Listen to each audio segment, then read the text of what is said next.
Sidebar is the official podcast of the Napa County District Attorney's Office.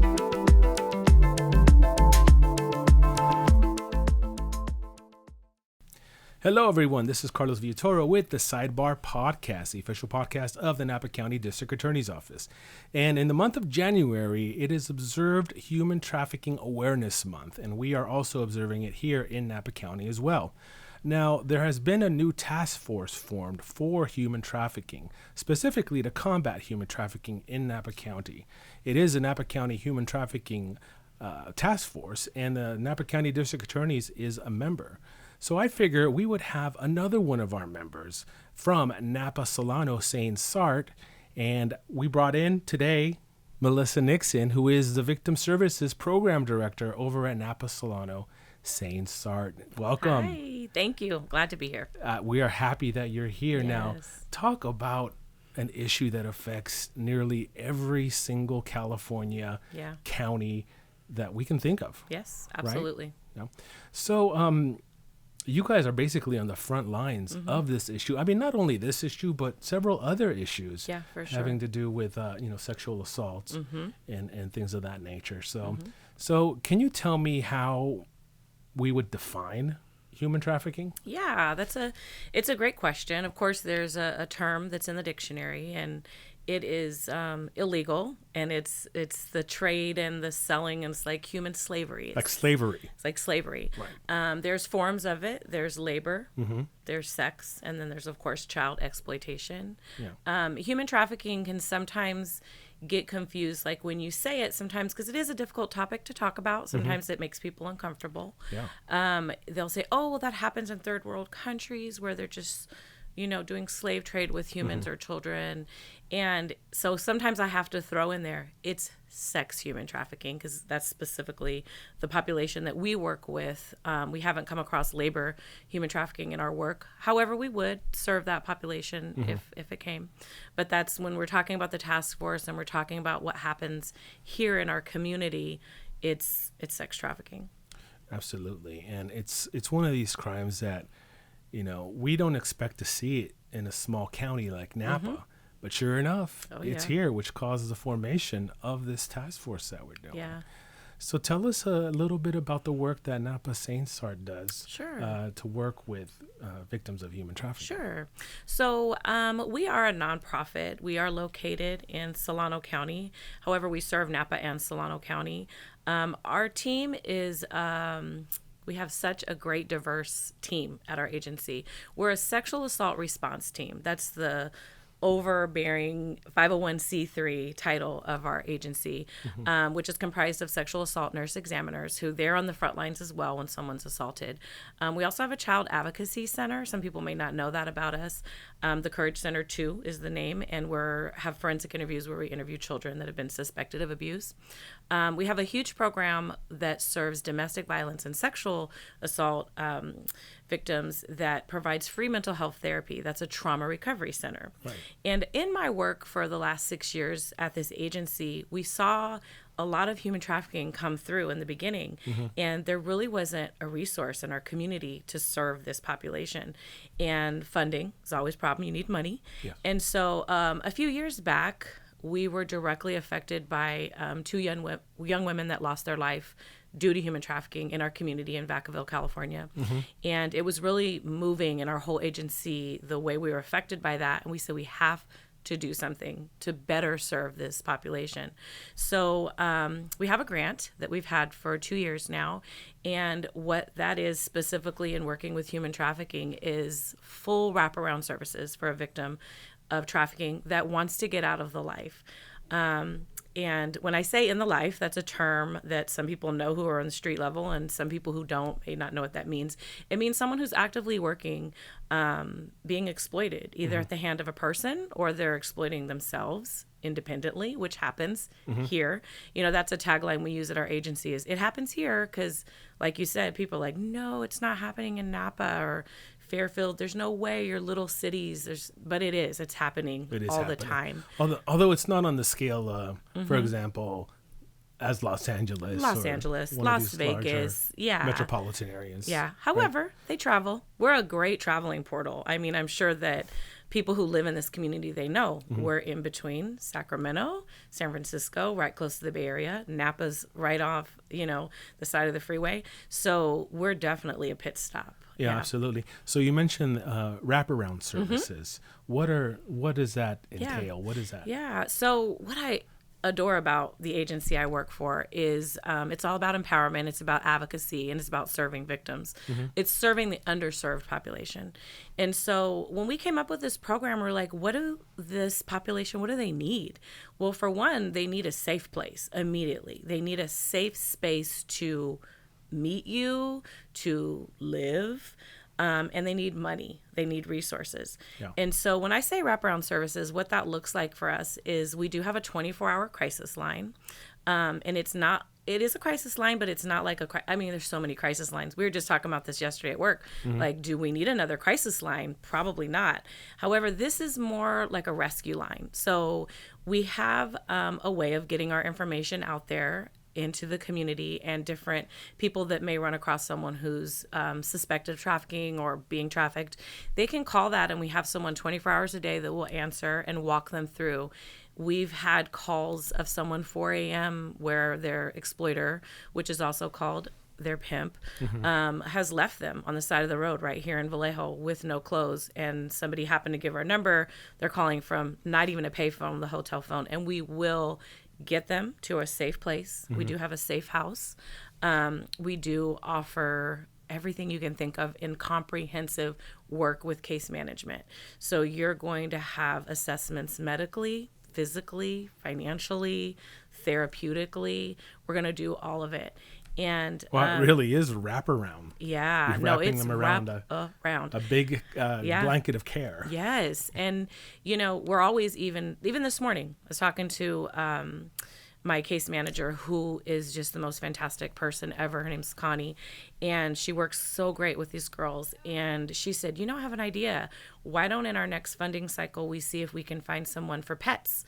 Because oftentimes we may see a girl that's in the life who has an exploiter and is ready to get out, but she has an animal, and we don't have animals in the safe house. So I was like, that's a great idea. Let's find someone that we can maybe pay, an organization or something in our community to foster that pet. So, we try to literally think of every single barrier that one might have. Every need. Every need. Yeah. Because they do oftentimes come in literally with the clothes on their back and nothing else. Now, I'm a child of the 80s. And when I think of, human trafficking in that sense, I think of, somebody in a van kidnapping a girl off the streets and then, putting her to work as a prostitute on the street. Yeah. But that's changed, hasn't it? Oh, gosh, yes. Now, how has that changed? Yeah, would you say? It changes by the day. Can we just say social media and technology has played such a huge part in this victimization and this crime? I have such a variety of experience with different people who, I met a guy, he lived in Vegas, he was cute, and he offered me a weekend. And you get there, and then he offers you a little more, and he slow walks you down this process. Sure, that happens. Oftentimes, it's social media. People have their social media, and they start looking into it, because if you go on social media and you just search up a few keywords, you can find a whole community of this happening. And sometimes it's celebrated. Sometimes it looks glamorous. It looks like you can make some money. And it's very much, I liken to sometimes even being in a gang, because a lot of these girls do come from broken homes and foster care, and they've gotten into this life by someone else at a young age, and it just kind of turns into this thing that it's become their community and their life.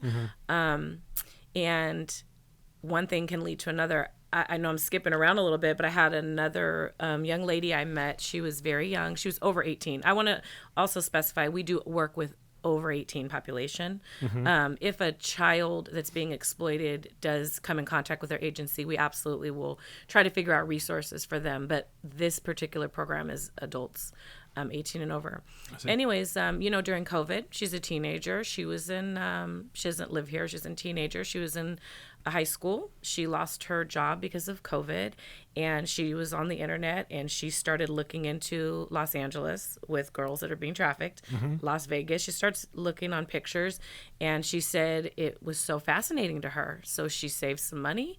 She had a little car and a little dog, and she literally drove to LA to this particular place and was like, let me see if I can make some money. And her life was like a living nightmare from that point on until I met her. I met her at a police station. They called for advocacy, which we also will do anytime. And her story was just so interesting because she'd really been groomed and brainwashed in the name of love and security because she had a broken home and money, and stability.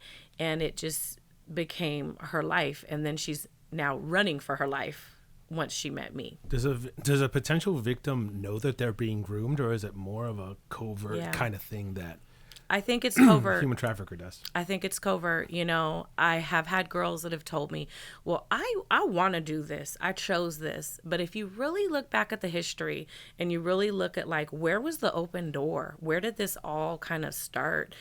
You really didn't want to. You're telling yourself that because it's easier to cope. It's easier to go to sleep at night.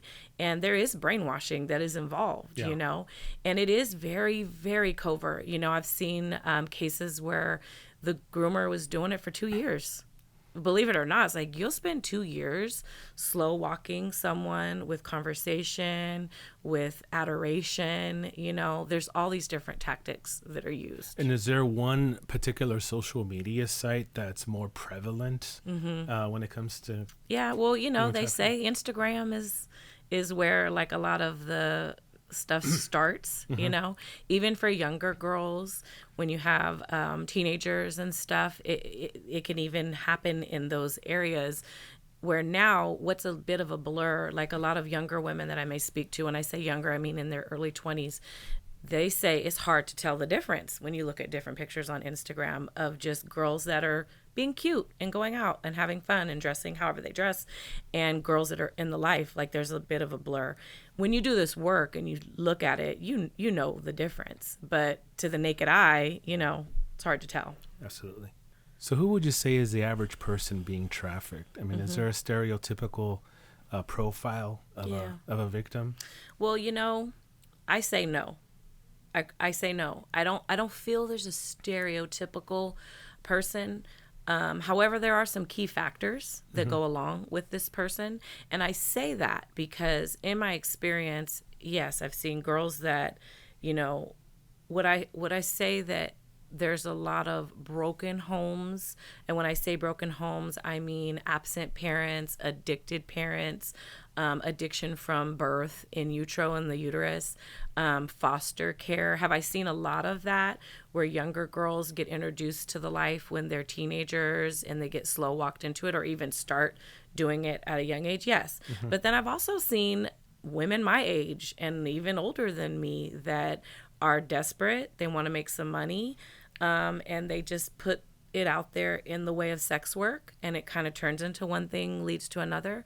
I'm sure you've heard of OnlyFans as well, because it's another platform where people do things, artistically, creatively, and they make some money off of it without doing the act.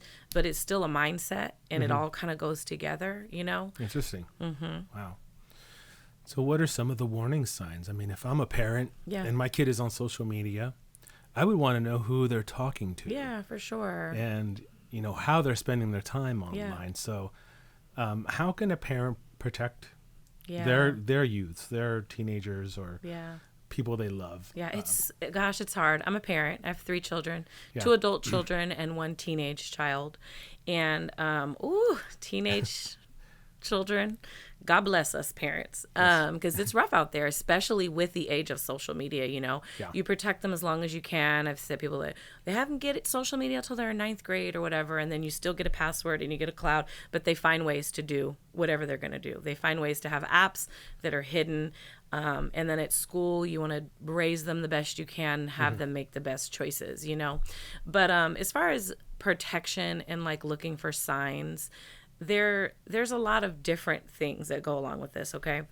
I won't get on my soapbox, but you'll start to see a lot of isolation. You know, you could see a lot of depression. Those are some of the things where they start to go inward. Paying attention to their behavior, paying attention to their crowd. I believe you should try to know the very best you can about who they follow to the best of your ability. You know, I know we're busy, we work, we may not have time to go say, let me see your phone, or they might argue with you and not want to show you. And and you're like, you know what, I don't have time, forget it. But knowing kind of like what they're doing and who they're doing it with. Isolation, depression, you know, a lot of young women have body image issues. And so I've seen it too, where they start to maybe feel good about themselves. They start getting a little bit of attention. And there can be people that are catfishing, you know, the term catfishing, they're faking who they are on the other end. And this young woman might be, or man, might be feeling very like good about themselves by what they're hearing. It's always about what you hear, you know, the way that that makes them feel. And then you may see some other things like long time away from home, you know, distance from parents. Maybe they show up with something new that's expensive, or they have like a gift or something. Like a gift or something. They walk in with a Marc Jacobs purse or something. You know, you're like, where'd you get that from? Oh, my friend. Or some new shoes, or some type of tokens of gifts. I don't want to be that person that also says the appearance, but sometimes you do have to look into the appearance because the way they're dressed, the way they're carrying themselves, you know, you can just tell a shift and pay attention to it. Does it mean they're being trafficked and they're out there doing it? Not necessarily, but they certainly could be being groomed, you know, and some of their habits start to change. There's so much to look out for and so much to worry about, especially online. Yes. Yeah, no, you know, I have two daughters myself, and I have always paid attention to what they're doing online and who they're talking to. Yeah. Even, you know, stretching it. Like, for example, when they want to go to one of their friends' homes, I need to know everybody who's going to be at that house. It's true. I don't care who. I just need to know. It's true. Because I want to keep them safe. Absolutely. You know, but that comes from, you know, a sense of the issue and the problem and the pitfalls that youth can fall into. Yeah. And you know, sadly in this area, there is a lot of brokenness in the world, you know, and when there's family trauma and there's distance, because that's another thing that I've seen in the work with a lot of our victims is they're looking for love. They're looking for their mom or their birth mom or a dad or someone just to love them and make them feel whole. And when they feel that, they'll do anything for that person, you know, and so that's a gap. And I know everybody, you can't be perfect, because can someone get trafficked that comes from a good home with good parents that are checking everything? Yeah, it can happen. But are there more vulnerable, risky populations where they can be preyed upon? Absolutely. Hands down. Yeah. And, you know, that's why it's important that, you know, we formed this task force to combat this problem head on. Although I have to say that, you know, like I said earlier, it's not as large of a problem as it is in larger metropolitan areas, but we have seen it. Yeah. And we do have cases involving human trafficking here that we're working at the Napa DA's office. Yeah. And so, you know, there's, you know, the message I want to give to our audience is that there are a lot of resources that can help. One of those is your 24-hour crisis line. Yes, right? yes. So what is that telephone number for everybody? Yes, let me get it for you right now. Yeah, and one of the things I wanted to say too that I think is important in this, you know, with the population, it's very different than domestic violence, and it's very different than sexual violence. Oftentimes when you're working with a domestic violence survivor, they're running away from their situation and they want a way out. They want help. They're asking you, please help me get me out, help me get shelter and get protection from this person. Human trafficking victims are not always screaming that. There's very few that we've gotten that are saying, I'm ready to get out, help me. Because there's so many factors once they're in, and there's such a psychological process that has to be undone to get out. So is it because they're making money? And you know, that's a good question. More of a lifestyle thing? Or? There's twofold, because I don't know if you know this, you probably do. Maybe the general audience may not. The girls usually don't see $1. they don't usually see $1. We've had girls that we've had in our program, and their quota is making up to $1,000 a night. And what do they get in return? A McDonald's meal, McDonald's meal. maybe a purse if you're really good, like shelter for the night, like I'll protect you and not kill you. Like it gets pretty nasty. Yeah, one of my girls that did come to us who had been trafficked since she was 13 years old, and she had went through several different pimps, and she'd been all over the United States. She wasn't used to eating regularly, and so that was a transition for her.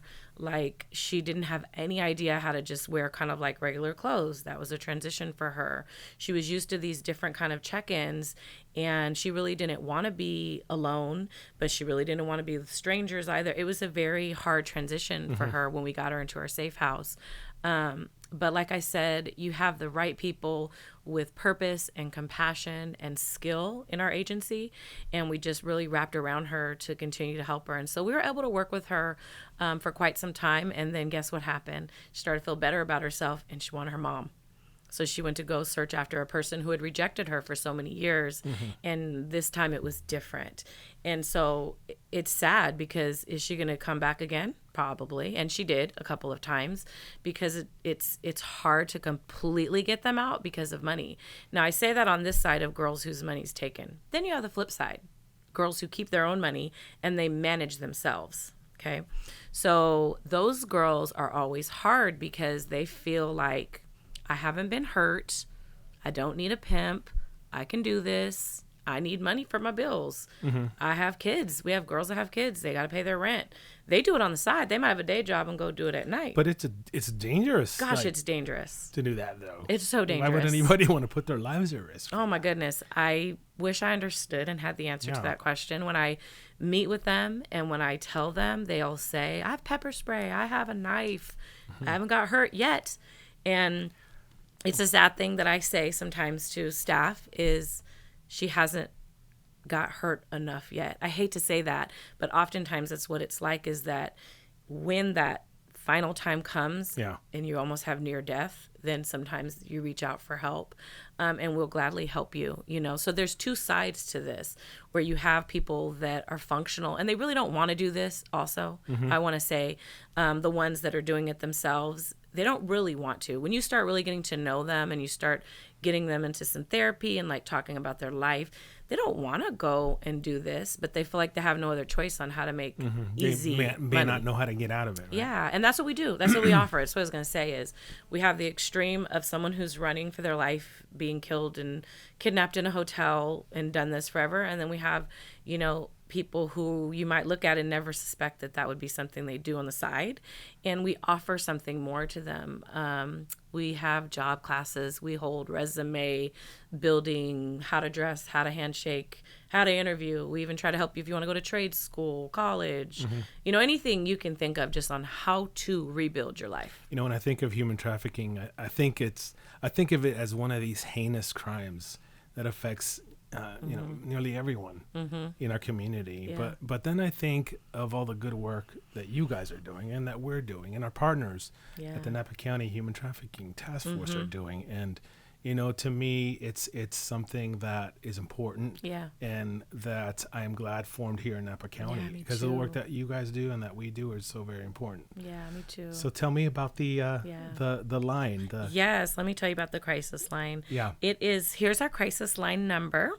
It is 530-796-1889. That is a textable phone, and it also is a phone number that you can call 24 hours a day. Even if you don't, we are confidential. I wanted to state this too. It's something I forgot to mention. Everyone in our agency is trained as an advocate, no matter which level they're on. Even if they're a therapist, we're trained as advocates. So we take a specialized training in the state of California. It's 80 hours. You become a domestic violence, sexual assault, human trafficking advocate. And when I say confidential, what that means is we don't report to law enforcement. We don't report to the district attorney. We don't tell if you're coming to tell us something unless you're going to harm yourself or others. And of course we have to report that.